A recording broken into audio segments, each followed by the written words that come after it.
poppin' YouTube? It's your boy JD coming at you with yet another review. It is Yeezy season, and today we're going to be talking about the latest Yeezy 700, and that is the Yeezy 700 in the Salt colorway. Before I continue with the video, make sure you subscribe and like for more content, and definitely follow me on my Instagram. It is at jdkicks6 for some more fire sneaker content. Also, you guys have now seen the shoe. I want you to comment down below and tell me what is the first word that came to your mind when you saw these.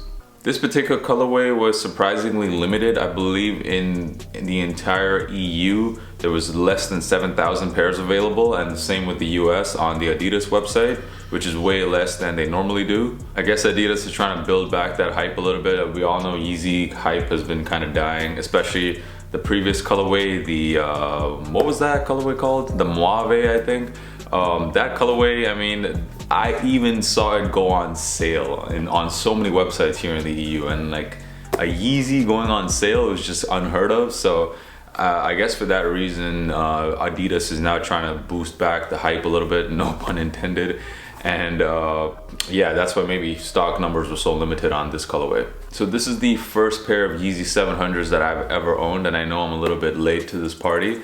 Although I will say I really like that original colorway, the OG colorway, the Wave Runners. I still don't have it in my collection, but I will be getting it at some point this year. I want to 100% add that shoe to my collection just because I feel like that was the sneaker that really started this whole dad trend that we have in shoes right now. So with this sneaker, the 700 has tried something different. So this is the first Yeezy 700 to go with this monochromatic look.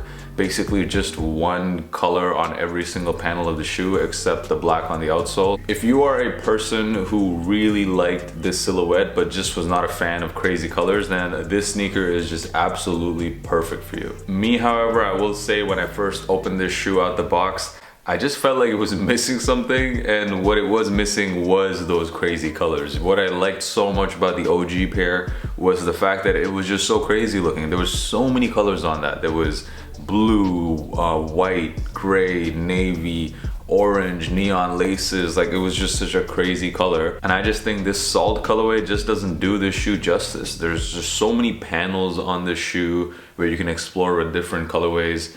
And yeah, like this all over one color look, I don't think looks that good on the 700. I was able to win a raffle at Sneakers and Stuff, which is one of my favorite sneaker stores here in Berlin. If you were somehow not able to cop this pair on release date, you are in luck if you have a bigger size, as retail prices are not, resale prices are not much higher than retail. We're looking at just $50 or $60 more than retail, so don't be too salty about it. But if you have one of these smaller feet, so like I'm talking bay sizes, resale is actually about 100 to 150 more than retail. So you're gonna have to fork out the cash if you want to cop this shoe. When it comes to monochrome Yeezys, in my opinion, there is nothing better than these right here, the Yeezy 500s. So this is the blush colorway, and if you guys have been following this channel for a while, you already know how much I love this sneaker. In fact, I gave this sneaker the #2 spot on my best sneakers of 2018 list. I will leave a link to that video up here. When you compare the two of these models, especially when you're looking at it top down, I just feel like the 500s look so much nicer in this monochrome look than the 700s. The 700s to me just look kind of boring compared to the 500s. But that's not to knock the 700s as a whole. I'm speaking specifically about this colorway. I do really like this model a lot. I was wearing it a bit, and they are super comfortable. You can't really feel the boost as much as you feel it in Ultra Boost, but it does feel like a super comfortable sneaker that I can walk in all day. When it comes to sizing, so I did get this shoe in my true size, and for me they fit a little bit snug, especially around this toe area. I do have wider feet, so if I had the option, I would have definitely gone a half size up. However, I think if you guys like that snug kind of fit, you can go true to size.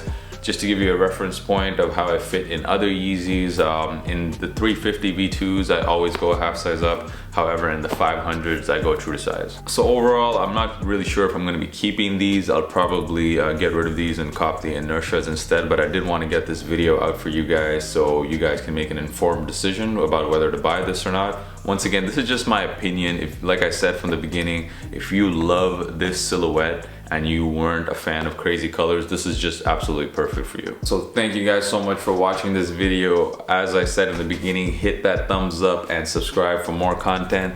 The on feet coming right now. Peace.